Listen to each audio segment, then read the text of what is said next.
Hey everyone, welcome back to my channel. Today, we're diving into the fascinating world of action, comedy, drama, and sci-fi films. So grab your popcorn, get comfortable, but be warned, spoilers are coming your way. Let's jump right into it. Remote area, away from the busy streets and endless traffic, Mrs. Parker lives by herself, but has a tenant in a barn, Clay, who's leading a quiet life as a beekeeper. One day, managing finances, Mrs. Parker gets a notification of a virus on her laptop. She calls the number displayed that connects her to a fishing company. The ringleader, Garnet, takes it upon himself to set an example to his trainees. He assures Mrs. Parker that the notification comes from the pre-installed package she installed on her laptop and advises her to update it. Since Mrs. Parker isn't a computer person, Garnet offers to do it for her, remotely. She just has to download a little program called Friendly Friend, granting him access. Just as she does, Garnet mutes the call, displaying to everyone in the company Mrs. Parker's checking, life insurance, pension and best of all, a charity account with $2 million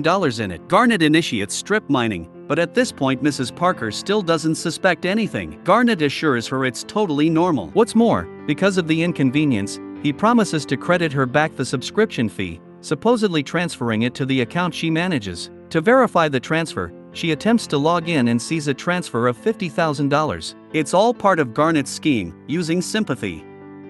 Mrs. Parker baits, and using the master password attempts to wire back the money. This is where Garnet scores, emptying all her accounts in an instant, a great win for him. When Mrs. Parker's screen turns back on, all of her accounts are emptied. She can't believe it. Her phone starts popping off about fraudulent activities and the cruel realization starts to slowly set in. Meanwhile, Clay is extracting that sweet honey, setting aside a jar for Mrs. Parker. In the evening, he visits her to hand it over, but no one answers the door, so he lets himself in. The fire alarm is blaring and something is off. Walking into the next room, he finds a fired gun. He's suddenly ambushed and is told to drop to his knees by Verona, Mrs. Parker's daughter. Clay expresses his sympathy to her. Mrs. Parker has removed herself. At this point, Clay is the main suspect. Verona refuses to accept her mother killing herself. He calmly answers the agent's questions. He was just bringing her a jar of honey. His story of being a beekeeper checks out. When Verona checks her mother's accounts, she figures that this might have been the reason for the early removal. Verona apologizes for being a bit too harsh, but it's understandable. To get to know the person her mother lived with, she invites him for a cup of coffee. Verona reveals that Clay reminded her mother of Verona's deceased brother, a former Marine raider. Mrs. Parker always gave him more praise for mowing the lawn than her graduating the FBI Academy. Verona reveals that someone emptied all of her mother's accounts. She got scammed. Verona talked with an agent from the cybercrimes office. Supposedly the crew that got Mrs. Parker has been operating for years and they still don't have their names. She is pessimistic that they will ever be brought to justice. Clay sees preying on the elderly as a despicable act that's akin to harming the most vulnerable, with no one to shield them from harm. It's a crime that must be met with swift justice. There is no parent to protect them, either it goes unnoticed or nobody cares. Verona cares, she swears to seek retribution. Clay takes his leave, he has to take care of the hive. Also seeking justice for Mrs. Parker, Clay contacts the Beekeepers, a secret group he retired from, asking for a favor in finding Garnet's crew. Not long after, Clay receives an address for the scammers,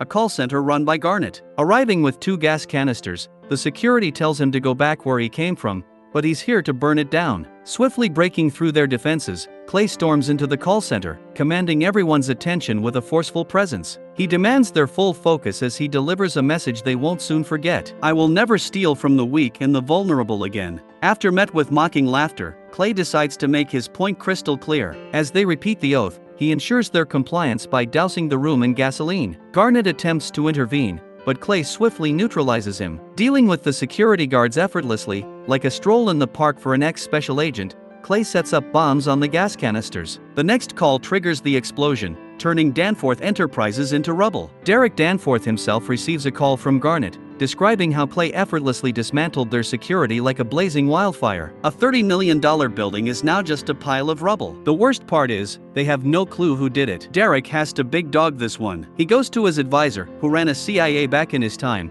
wondering if he can find and take care of Clay, but he wants no part of it. No biggie, Derek tells Garnet to log in into the cloud and look for anyone connected to the last few deals they closed, then go American Gangster on that fella. In an unsure voice, Garnet promises to get it done. A while later Verona gets to the scene. No one can identify the perpetrator, but she's internally celebrating a small victory against these a-holes. Back to where he belongs, Clay just enjoys his beekeeping, but it's just silence before the storm. Garnet arrives with his mercenaries at Mrs. Parker's place. Noticing Clay driving off, Garnet wants to go eye for an eye, shooting up Clay's beehives. Hearing the shots, Clay activates multiple machines to mask the sound. With them arriving, he lurks in the shadows, forcing them to fire in advance. Clay quietly dismantles Garnet's men one by another one. With Garnet left alone and in a state of panic seeing his men dead, it's a done deal. Clay severs the boy's fingers, leaving him alive to send a message. During the course of an investigation, Verona receives a notification about a fire at her mother's house, only to discover that the identified bodies are affiliated with the same company. At this pivotal moment, the pieces of the puzzle fall into place for the agents as they realize Clay's role in the unfolding chaos. Meanwhile, Garnet, halted at a bridge, disrupts Derek's presumptuous meeting with hopes of good news, only to plunge deeper into turmoil. As Garnet futilely explains Clay's unexpected prowess as a beekeeper ninja, Clay abruptly seizes control, dragging Garnet from the vehicle and sending him plummeting from the bridge. With chilling precision, Clay notifies Derek of his imminent turn, instilling fear in the young man's core. As he confronts the dire reality of facing a relentless adversary, Wallace's realization dawns with stark clarity. Derek's tangled web of deceit has backfired spectacularly, exposing the sinister underbelly of his business dealings. Derek doesn't understand why Wallace is so afraid of that nobody. That nobody is a beekeeper. The beekeeper is a man of focus, commitment, sheer will, something Derek knows very little about. Being ex-CIA director, Wallace assures him that there is nothing he can do to help him. The FBI finally starts to piece the puzzle and are sure there must be a ringleader to all these fraudulent call centers. What's more of a mystery is Clay. He's invisible. The only thing they have on him is his birth certificate. The only explanation, he's in some sort of classified program. Jessica calls Wallace, begging him to look after her son, promising more shares in the company. That's all he wanted to hear. He rings up the "never call me on this line" in the CIA, and with one mention of his dumb employer catching the attention of the beekeeper, she knows it's serious. He needs Janet's help. The manager of the special beekeeper program calls Wallace, informing him that Clay is a retired agent and the current active beekeeper is going to be taking things from here. Still, that doesn't set his mind at ease. Solemnly staring at his honey, Clay's car is rammed from behind. The psycho whips her gun and starts blasting, but Clay's already out. The police don't faze her, and as Clay locks her neck, she finds it amusing. The two go at it, but somehow, she struggles to match the unarmed Clay. Well, of course, a minigun is the perfect solution for a friendly chat at a gas station. Just another day in the life of a beekeeper. Clay whips out his jar of honey and just throws it at her, setting her on fire. Clay cuts off her finger before driving off. Subsequently, the beekeepers declare neutrality, leaving Wallace on his own. The FBI slowly catches up with Clay's antics, finding Garnet's body and arriving at the gas station scene. The girl is also a ghost, just like their friend they're chasing. What's more, she has a book about beekeeping. The agents surmise that Clay is on his way to Boston. Wallace has gathered together ex-military, explaining to them that a secret organization that isn't disclosed to even the director of the CIA,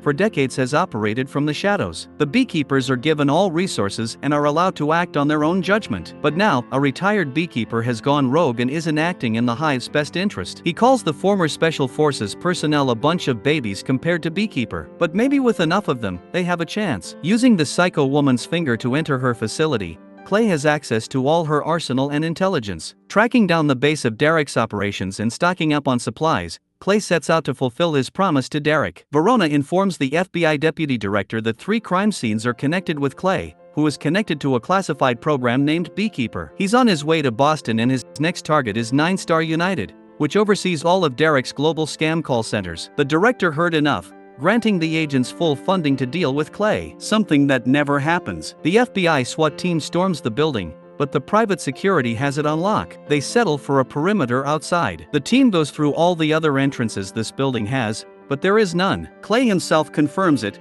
otherwise he would have used it. He doesn't want to injure anyone unnecessarily, but the SWAT team leaves him no choice. While being surrounded, he somehow just pulverizes 15 armed men, and with one of them as a hostage walks in through the front. Meanwhile in the building, the mercenary commander, Pettis, tries to evacuate anyone who isn't armed. But the ringleader, Golden Goose, refuses. No one will evacuate. As they applaud the armed men leaving, Clay is amongst them. Throwing a guy around, he silences the floor and the golden goose still doesn't comprehend the situation. But when Pettis men start blasting, he's quick to kiss the floor. Clay manages to run to the hallway and climb up the ceiling. With one man down as bait, he deals with two more. To mask sound, he triggers the fire alarm and pounces on Pettis' weapon, neutralizing a few more before disarming him. Whipping out an axe, Clay grabs a fire extinguisher, blinding Pettis, and blinks him out. With more agents on the street, Verona commands them to roll in. Clay sets up wires for his next plan. Just as the mercenaries think they have him cornered in an elevator, he blows the cable wire,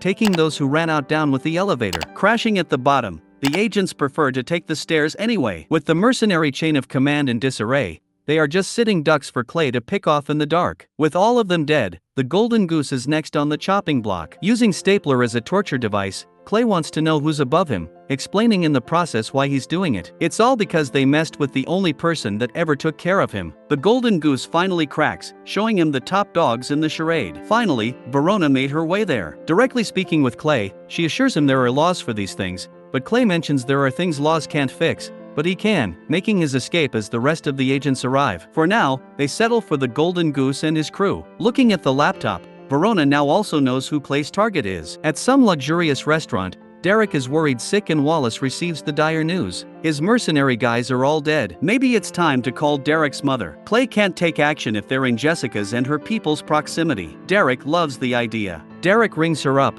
without disclosing his Clay situation. He asks if he can visit her and she agrees. Turns out Jessica is the President of the United States of America. No way Clay can exterminate the queen bee, right? Verona's agent friend mentions that maybe it's a good idea just to let Clay do his thing. But she can't, even if it's the morally right thing to do. Verona informs the FBI deputy director that Clay is following the money. 9-Star United uses data mining software to identify people with no heirs or family, targeting their assets. But there is another company involved which several US government agencies use. Both operated by Danforth Enterprises, founded and operated by Jessica Danforth, who recently stepped down because she was sworn in as the president. They are the only three that know of this, and the deputy director wants to keep it that way. Due to Jessica's association with the scam, Derek might not be the only one on the chopping block. The president is in danger. At the Danforth Beach House, the security is tight, but Verona is there to make it tighter. Derek is already there, chilling, having a beer, but Wallace can't stop panicking, like this amount of Secret Service agents isn't enough to stop one man. Wallace even hired the most elite team he could think of. Yellow has killed one beekeeper before, at a cost though, hoping to be this lucky this time around as well. Jessica is furious no one notified her of what's at stake. The Secret Service goes as far as welding shut every manhole around the estate, and thoroughly checking every vehicle that comes through. Making his way into the sewer system, the welded lid doesn't stop Clay from opening the manhole, hopping on a skateboard and making his way to a car in front. But one of the agents spots Clay, but before he could make a sound, Clay incapacitates him and stuffs him in. Now Clay has the perfect disguise to just waltz in. With Yellow's kill squad arriving, the place might be the most secure location on the entire Earth. Not even Rambo could break through, but did Rambo have timed explosives? Changing into a suit, here begins the next part of Clay's plan. Just blend in with the rest of the guests. Verona sees the deputy director speaking with the president, understanding that she's learning the truth. Grabbing her son, they go into a private room, where only 3 of them remain. The deputy director calls out the family about his concerns involving illegal money, and Jessica directs the question to Derek, as the head of the business. This makes him uneasy. Looking for his targets, Clay is spotted by Verona and he gives her a nod. But she notifies all Secret Services that Clay is in the house. The kill squad is also in action. Finding him outside, with all guns on him, Clay is about to surrender. But what's that in his hand? Wallace gives a go sign for an execution, but Clay doesn't think so. Blowing up the cars is enough of a distraction to shoot a few guys and make his way into the house. Yellow still isn't out of it. Clay wants as few deaths as possible. Taking an agent hostage ensures him a safe passage. In the yard, he dismantles the kill squad members one by one, surely making his way to the main target, who at this point starts a family feud. Jessica blames it all on Derek, but without the illegal funding for her campaign, she would never have won the election. Turns out Jessica never knew where the money came from. But Derek isn't about morals, he just needed to get the job done. Like clockwork, Clay goes through the agents without anyone shooting him in the back or anything like that. He got all his angles covered alone. Jessica decides that she will tell Clay and the whole world the truth about Derek's use of the data mining software, even if it costs her everything. Clay is seconds away from the room with Derek and co., but Yellow is a tough nut to crack. The two go hand-to-hand combat, throwing each other around. At this point, Clay is like a determined superhero, and Yellow is more like a stumbling sidekick. Turns out, the missing leg was his kryptonite. Yellow is dead.